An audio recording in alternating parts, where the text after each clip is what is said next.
Will Smith ചെറിയ കുട്ടിയായിരിക്കുമ്പോൾ ഒരു imaginary front ഉണ്ടായിരുന്നു, മാജിക്കർ. സാധാരണ കുറേ കുട്ടികൾക്കൊക്കെ 4 to 6 വയസ്സിലൊക്കെ ഒരു ഇമാജിനറി ഫ്രണ്ട് ഫേസ് ഉണ്ടാവാറുണ്ട്. അവരുടെ ഫ്രണ്ട് അവർക്ക് ഇഷ്ടമുള്ളതൊക്കെ ആ ഫ്രണ്ടിന് ഇഷ്ടമായിരിക്കും, അവർക്ക് ഇഷ്ടമില്ലാത്തതൊന്നും ആ ഫ്രണ്ടിന് ഇഷ്ടമുണ്ടാവില്ല. പക്ഷെ മാജിക്കർ അങ്ങനെയല്ലായിരുന്നു.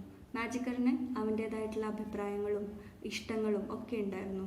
വില്ലനോട് പല സമയത്തും യോജിക്കാറില്ല മാജിക്കർ. ഇപ്പോൾ വില്ലന് പുറത്തു പോകാൻ ഇഷ്ടമില്ലെങ്കിൽ മാജിക്കർ വില്ലനെ പുഷ് ചെയ്തിട്ട് പുറത്തൊക്കെ കൊണ്ടുപോകാറുണ്ടായിരുന്നു. ഈ മാജിക്കർ എങ്ങനെയാണ് വില്ലൻ്റെ ജീവിതത്തിൽ നിന്ന് അപ്രത്യക്ഷമായത് എന്നുള്ള കഥയാണിത്.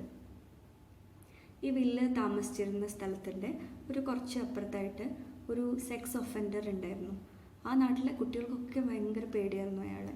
അവിടുത്തെ മാതാപിതാക്കളൊക്കെ കുട്ടികളുടെ അടുത്ത് എപ്പോഴും ആ ഭാഗത്ത് എവിടേക്കും പോകരുതെന്ന് എപ്പോഴും അങ്ങനെ പറഞ്ഞ് വെച്ചിട്ടുണ്ടായിരുന്നു. അയാൾ അങ്ങനെ അധികമൊന്നും പുറത്തേക്ക് കാണാറുണ്ടായിരുന്നില്ല. പക്ഷെ ഒരു ദിവസം വില്ലിങ്ങനെ നടന്നു പോകുമ്പോൾ വില്ലൊരു കാഴ്ച കണ്ടു. അയാളുടെ വീടിൻ്റെ വാതിലിൻ്റെ അവിടെ അയാളിങ്ങനെ നിൽക്കുകയാണ്, ഇങ്ങനെ ആരോ ഇങ്ങനെ അകത്തേക്ക് ക്ഷണിക്കണ പോലെ. അപ്പോൾ അപ്പുറത്തൊരു കൊച്ചു പെൺകുട്ടി ഉണ്ട്. ആ കൊച്ചു പെൺകുട്ടി കയ്യിലൊരു ഡോളൊക്കെ ഇട്ട് മെല്ലെ മെല്ലെ അയാളുടെ അടുത്തേക്ക് കയറി പോകുന്നത് വില്ല് കണ്ടു. വില്ല് പേടിച്ചു പോയി. വില്ല് ഓടി ഓടി ഓടി ഓടി വീട്ടിലെത്തി. വീടിൻ്റെ അകത്ത് മുറിക്കകത്ത് ബാത്റൂമിലകത്ത് കയറിയിട്ട് വില്ലിങ്ങനെ പേടിച്ച് വിറച്ചിങ്ങനെ നിന്നു. എന്നിട്ട് വില്ലിങ്ങനെ മുഖം ഇങ്ങനെ അമർത്തിയിട്ട് കരയാൻ തുടങ്ങി. അപ്പോൾ വില്ലിന് മാജിക്കറിൻ്റെ ഒരു സാന്നിധ്യം വില്ലിന് അങ്ങനെ അവിടെ ഉണ്ടെന്ന് തോന്നി, മാജിക്കർ അടുത്തുണ്ടെന്ന് തോന്നി. വിൽ, നീ വേഗം പോയിട്ട് മുതിർന്ന ആരടുത്തെങ്കിലും ഇതൊന്നും പറയും.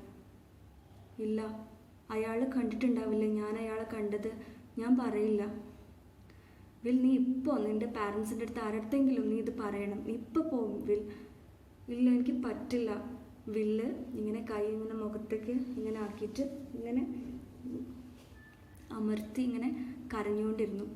അപ്പോഴത്തേക്ക് മാജിക്കറിന് ദേഷ്യം പിടിച്ചു. മാജിക്കറിന് സാധാരണ ദേഷ്യം പിടിക്കാറേ ഉണ്ടായിരുന്നില്ല. നീ ഇപ്പോൾ പറയണം വിൽ, ഇപ്പോൾ നീ പറയണം, വേഗം പോയി പറയും വിൽ. ഇല്ല, എനിക്ക് പറ്റില്ല എന്ന് പറഞ്ഞിട്ട് വില്ല് ഇങ്ങനെ കണ്ണിറുക്കി അടച്ചിട്ട് അങ്ങനെ ഇരുന്ന് കരയാൻ തുടങ്ങി. കുറച്ച് നേരം ഇങ്ങനെ കഴിഞ്ഞു. വില്ലിങ്ങനെ കണ്ണ് തുറന്ന് നോക്കിയപ്പോൾ മാജിക്കറിനെ കാണാനുണ്ടായിരുന്നില്ല. ആ സ്ഥലത്ത് ആ കുട്ടി കയറി പോണത് വേറെ ആരോ കൂടെ കണ്ടിരുന്നു. അയാൾ കൃത്യസമയത്ത് ഇടപെട്ടതുകൊണ്ട് ആ കുട്ടി രക്ഷപ്പെട്ടു. പക്ഷേ അതിനുശേഷം വില്ല് ഒരിക്കലും മാജിക്കറിനെ കണ്ടിട്ടില്ല.